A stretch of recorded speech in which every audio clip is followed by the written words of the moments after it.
There is an old story told by the Taoist Master Zhuangzi about a man who was terrified of his own shadow and despised the sound of his own footsteps. He decided that the only way to escape them was to run. So he ran. But every time he put his foot down, another footstep rang out, and his shadow kept up with him without effort. He thought he was simply moving too slowly.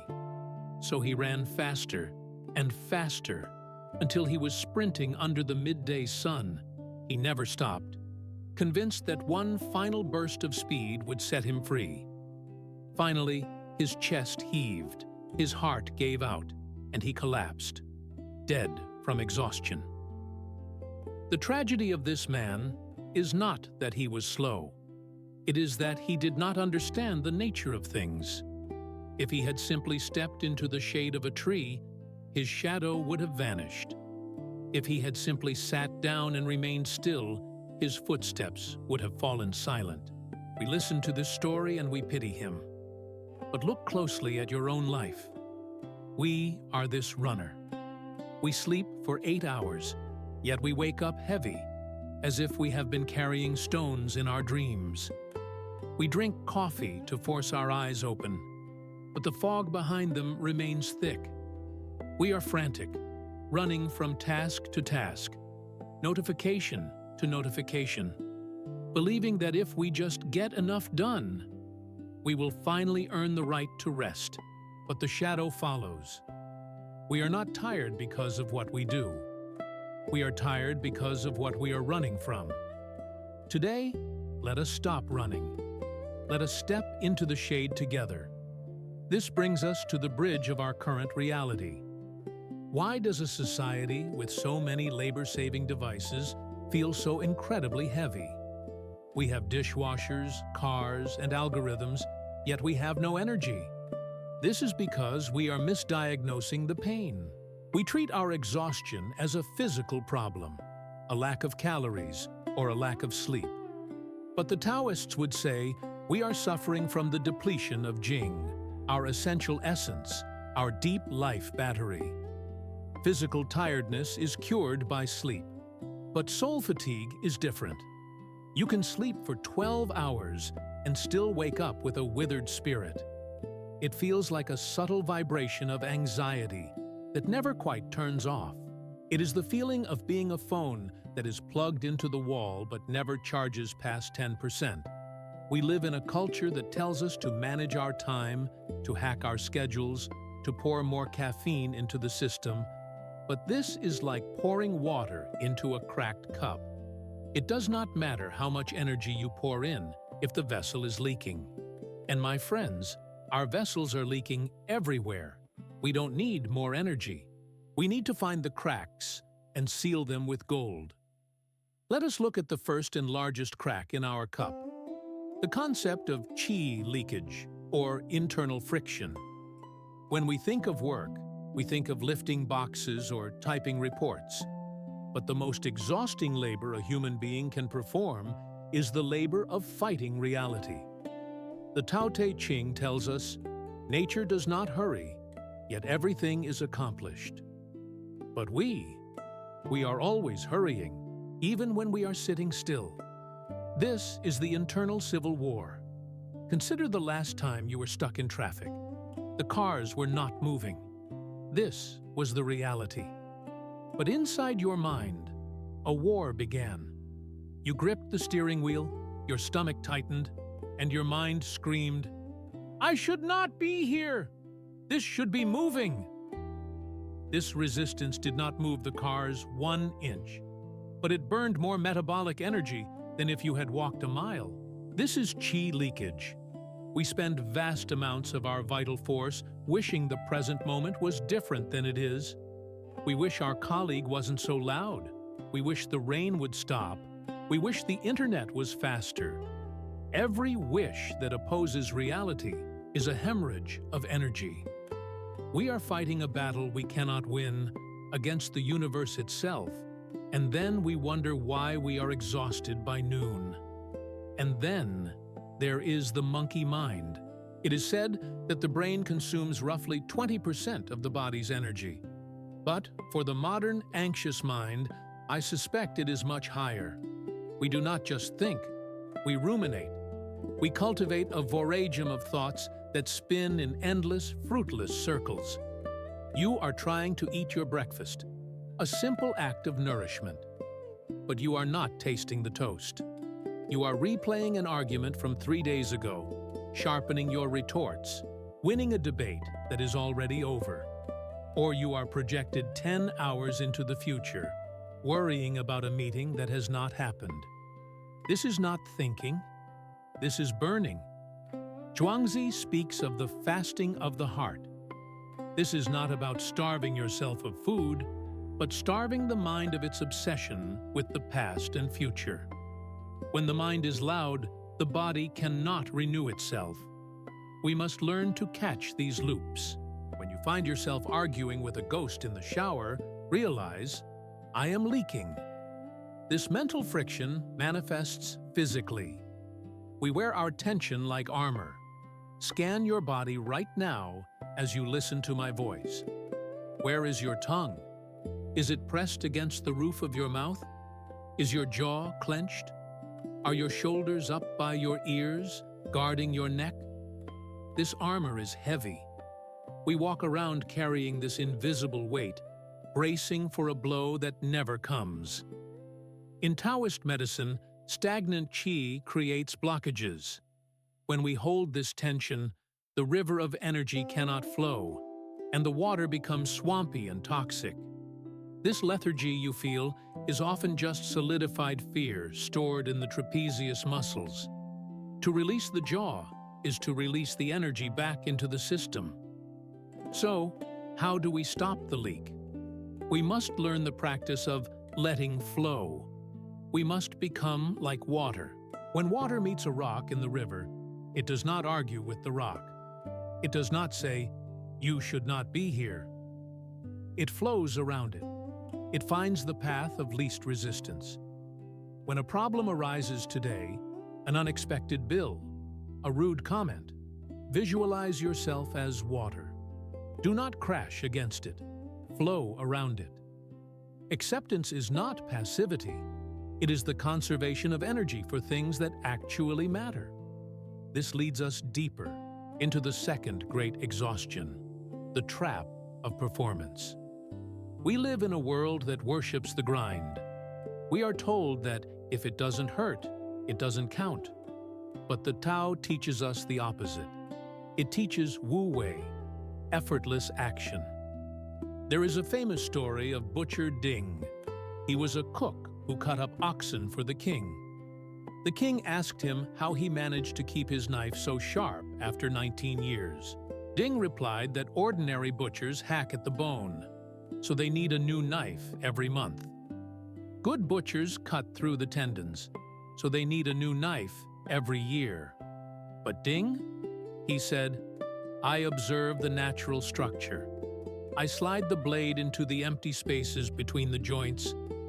Because I never hack at the bone, my knife is as sharp today as it was 19 years ago. Ask yourself, are you hacking at the bone?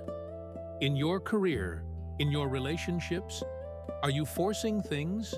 Are you trying to push a square peg into a round hole through sheer force of will? This is why you are tired. You are dulling your blade against the hard reality of life instead of finding the gaps. We confuse struggle with noble effort. If a conversation is exhausting, if a project feels like wading through concrete, perhaps you are missing the Tao of the situation. You are forcing a door that is locked instead of looking for the window that is open. A major part of this hacking is the maintenance of a persona. We spend an incredible amount of Jing pretending to be someone else. The perfect mother, the stoic employee, the man who knows everything. It takes muscular effort to hold a mask in place. Every time you nod when you disagree, every time you smile when you are sad, you are paying a tax. Lao Tzu reminds us, when you are content to be simply yourself and don't compare or compete, everybody will respect you. Imagine the energy you would save if you simply dropped the mask. If you admitted, "I don't know the answer," or "I am actually quite overwhelmed right now." The relief of authenticity is like taking off tight shoes after a long hike. The soul can finally breathe. We must also distinguish between action and activity. These are not the same. Activity is often just anxiety disguised as motion. We create to-do lists that are 10 miles long, filled with tasks that exist only to make us feel productive. We answer emails immediately, not because they are urgent, but because the emptiness of silence terrifies us. The Tao Te Ching says, "In the pursuit of knowledge, every day something is added. In the practice of the Tao, every day something is dropped." Look at your list. What can be dropped? What is just noise? Being busy is often the laziest way to live, because it means you are too lazy to prioritize what is truly vital. Finally, we are tired because we refuse to align with the seasons. Nature has a rhythm of expansion and contraction. Summer is high energy. Winter is deep rest. But in our modern world, we demand to be in summer mode 24 hours a day, 365 days a year. We caffeinate through the lulls. We treat our low-energy days as failures. But you are biological, not mechanical. You are made of earth and stars. There are times when your spirit is in winter. It needs to hibernate, to go underground, to repair. When you force summer energy during a winter cycle, you break the machine. If you wake up and feel you are operating at 40% capacity, accept that. That is the weather of your soul today. To fight it is to ensure that tomorrow you will operate at 20%. Work with the season you are in. Before we descend into the deeper waters of sensory overload and the healing power of boredom, I ask you a small favor. If this space we are creating feels like a sanctuary to you, please leave a like to help others find this shade. And tell me in the comments, what is the shadow you have been running from lately? I will read your answers. Now, let us take a breath and look at how the modern world blinds us. This brings us to the third pillar of our exhaustion, a drain so constant we no longer even notice it.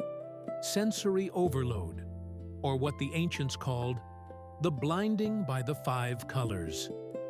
Lao Tzu warned us 2,500 years ago. The 5 colors blind the eye. The 5 tones deafen the ear. The 5 flavors dull the taste. He was speaking of a world of simple silks and spices.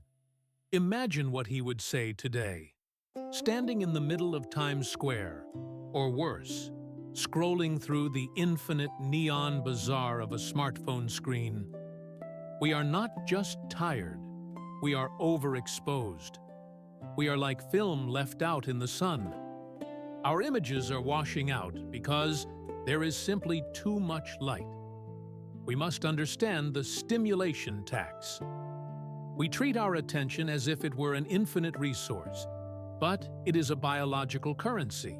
Every single time your phone buzzes, every time a red notification dot appears, every time you hear the ping of an email, your brain processes a micropayment of energy.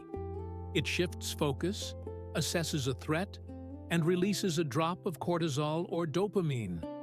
You might think, I am just resting on the couch looking at my phone. But you are not resting. You are processing thousands of data points per minute. You are dragging your Shen, your spirit, through a chaotic marketplace. It is no wonder that after an hour of relaxing on social media, you feel more drained than when you started. You have paid the tax, but you bought nothing of value. We are caught in the cycle of desiring the external. We chase the high of new information, the hit of entertainment. But this creates a dangerous spike and crash. Think of the feeling you have after binge-watching an entire season of a television show in one sitting. Do you feel nourished? Do you feel inspired? Or do you feel a strange, hollow heaviness in your chest? That hollowness is the depletion of your vital essence. We are gorging ourselves on data, yet we are starving for wisdom. We are filling the silence with noise because we are terrified of what we might hear if the noise stopped. This brings us to a radical medicine, the healing power of boredom. In our modern age, boredom is treated like a disease. If we have 3 minutes in an elevator, we pull out our screens. If we are waiting for the kettle to boil, we check the news. We have lost the ability to simply be. But the Taoists cherish the concept of Pu, the uncarved block. This is the state of pure potential, simple and untouched. Boredom is not emptiness. It is the soil in which the soul recovers. When you allow yourself to be bored, when you sit for 10 minutes without a book, without a podcast, without a screen, the mud in your mind begins to settle. At first, it is uncomfortable. The demons of anxiety will scratch at the door. But if you wait, the sediment drops to the bottom, and the water becomes clear. This clarity is where energy returns. We need to reclaim the sacred hour. We need to build a fortress around our sleep. Try this. 1 hour before bed, the screens go dark. The world stops entering your eyes. You allow the biological storm to pass, so that when you close your eyes, you are not sleeping to escape, but sleeping to restore. But the leak is not just in our eyes and ears, it is in our hearts. This leads us to the fourth, and perhaps most painful drain: emotional leakage. We are tired because we take everything personally. We walk through life with our egos inflated, like giant sails. And because our sails are so big, they catch every wind, every storm, and every arrow that flies our way. We are exhausted by our own self-importance. Zhuangzi offers us the parable of the empty boat to cure this. Imagine you are crossing a river in a small boat. Suddenly, another boat comes crashing into you. You shout, you scream, you curse the incompetence of the other rower. Your blood pressure spikes, your face turns red. You are ready for a fight. But then, you look closer and realize the other boat is empty. It simply drifted downstream and bumped into you. In an instant, your anger vanishes. Why? Because there is no one to blame. The collision is the same, but the reaction is gone. Here is the secret. Everyone is an empty boat. The colleague who was rude to you? An empty boat, driven by the currents of his own insecurity and stress? The driver who cut you off? An empty boat, swept along by his own hurry? The comment on the internet that insulted you? An empty boat, filled with the ghost of someone else's pain. We exhaust ourselves, screaming at the wood. We hold on to these offenses, nursing them, keeping them warm. But the sage realizes that the boat is empty. He does not let the impact sink him. He pushes off and continues down the river. We must stop holding the ember. There is a profound Taoist wisdom that says holding on to anger is like grasping a hot coal with the intent of throwing it at someone else. You are the one who gets burned. Think of a grudge you are holding right now. Think of a conversation where you were wronged. How much energy are you spending keeping that fire alive? You are paying rent to your enemies inside your own head. Every moment you dwell on the injustice, you are burning your own jing. Forgiveness is not about saying what they did was right. It is about dropping the coal. It is a selfish act of self-preservation. You forgive to heal your own hand. We also drain ourselves through the drain of comparison. Lao Tzu says, "He who stands on tiptoes does not stand firm." Look at our society. Everyone is on their tiptoes, trying to look taller, richer, and happier than they are. We open our apps and see the curated highlight reels of strangers. We measure our messy human reality against their polished illusions. This creates a deficit in the soul. It is an immediate energy leak. I am not enough. I am behind. Standing on tiptoes is exhausting. You cannot hold the pose for long before your muscles tremble and fail. To stand firm is to plant your heels in the reality of your own life, to tend to your own garden, and to realize that the flowers in another man's yard do not make yours any less beautiful. And finally, we must learn the art of neutralizing drama. We feel a compulsion to react to everything, to have an opinion, to defend our honor, to correct the wrong. But the sage knows that silence is often the most powerful reply. Not every comment requires a rebuttal. Not every crisis requires your participation. When you engage in drama, you are feeding your vital energy to a monster that will never be full. There is immense power in simply witnessing, in letting the silence do the heavy lifting. By saving your breath, you save your life. We have explored the leaks in our mind and our emotions, but we must not forget the vessel itself. This brings us to the fifth pillar, our disconnection from nature. We often forget a simple, terrifying fact. We are animals. We are biological entities, forged in the dirt, evolved under the sun, and tuned to the frequency of the wind. Yet, we have voluntarily placed ourselves in captivity. We live in what can only be described as the concrete box. We spend our days in square rooms, staring at square windows, walking on flat, gray pavement. We are electrically charged beings, but we have insulated ourselves from the source of our charge. In Taoist cosmology, man is described as the bridge between heaven and earth. But if the bridge is disconnected from the earth, the circuit breaks. Think of how you feel after a long day indoors, under the hum of fluorescent lights. These lights are not just brightness, they are artificial suns. They scream at your pineal gland that it is noon, that it is time to hunt, time to be alert. Your body is flooded with cortisol at 10 p.m. because you are staring into the blue light of a screen.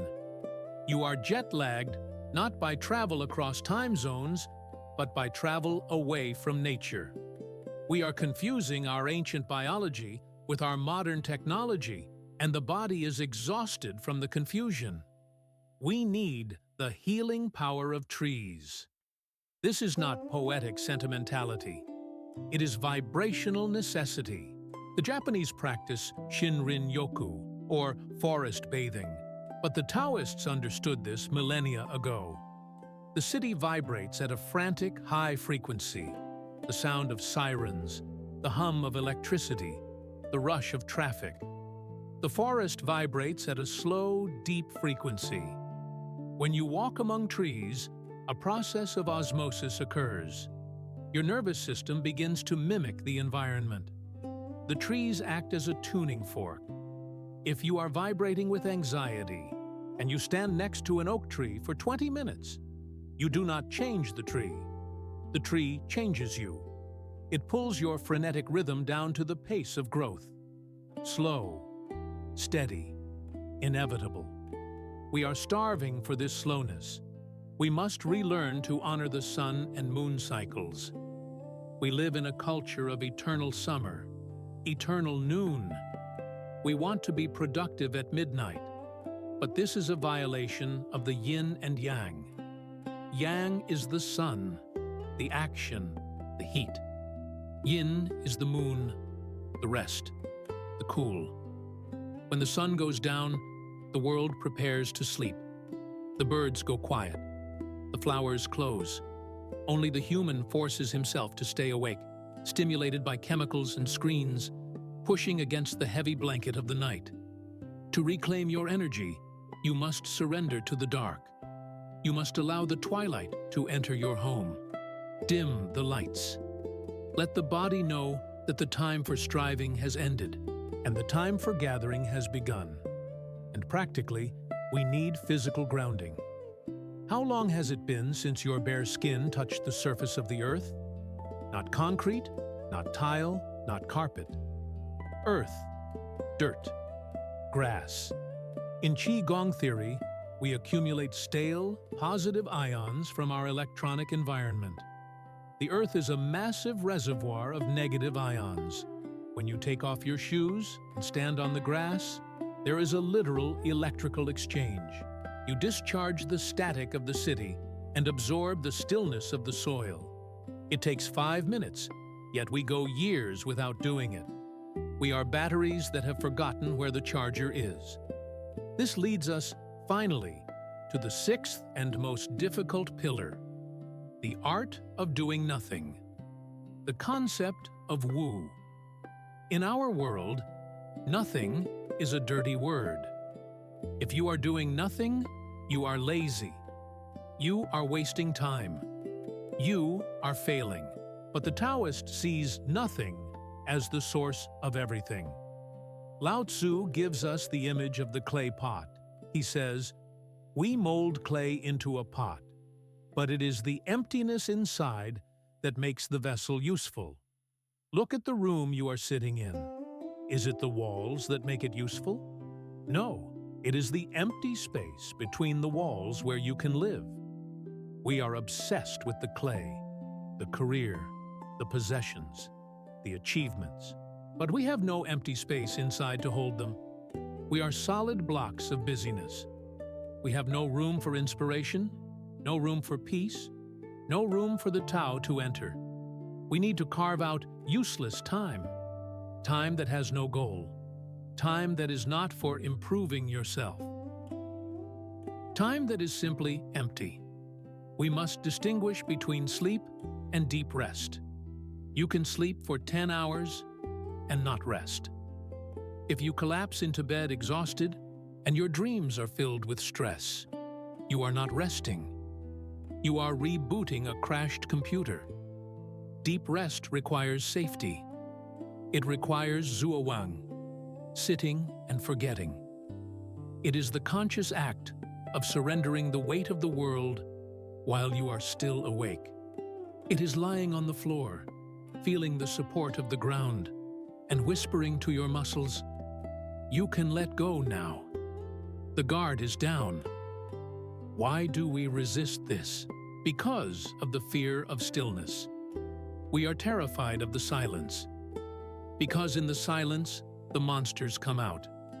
The regrets we have buried, the sadness we have ignored, the questions we are too afraid to answer. We keep busy to keep the noise louder than the whisper of our own souls. But as the sages tell us, to the mind that is still, the whole universe surrenders. The anxiety you feel when you stop is not a sign to start moving again. It is a sign that the healing is beginning. It is the fever breaking. You must stay in the stillness long enough for the sediment to settle. We are protecting our Jing. In traditional Chinese medicine, Jing is your deep essence, your candle wax. You are born with a finite amount. When it is gone, the flame goes out. Stress, anger, overwork, and sensory overload burn this candle at both ends. Rest is not a luxury. It is not a reward you get for finishing your work. Rest is the act of shielding the flame. It is the only way to ensure the light lasts through the night. And so, we return to where we began, to the man running under the midday sun. You have spent so long running from your shadow. You have spent so long believing that if you just ran faster, if you just achieved more, if you just pleased one more person, the fatigue would lift. But the faster you run, the heavier the shadow becomes. The cure for your tiredness is not in a pill, a drink, or a new time management app. The cure is in the stopping. Tiredness is not your enemy. We treat it like a disease, something to be numbed and pushed away. But in the Tao, nothing is an enemy. Everything is information. Your tiredness is a messenger. It is a friend, pulling gently on your sleeve, whispering to you, "You have gone too far from the way. You have forgotten who you are. Come back." It is asking you to stop the internal war, to drop the mask of the performer, to close your eyes to the blinding colors of the world, to realize that the boat bumping into you is empty, to put your feet on the earth, and to find the courage to simply be. Tonight, do not just go to sleep. Go to rest. Imagine you are standing by a river. The water flows without effort. It does not try to reach the ocean. It simply falls, moment by moment, into its own destiny. Put down the heavy boat you have been carrying on your shoulders. Place it in the water. Get in, lie back, and let the current take you. You do not need to row anymore. You are safe. The shadow is gone now. There is only the shade of the great tree and the quiet sound of your own breath. Finally, coming home. Good night, my friends.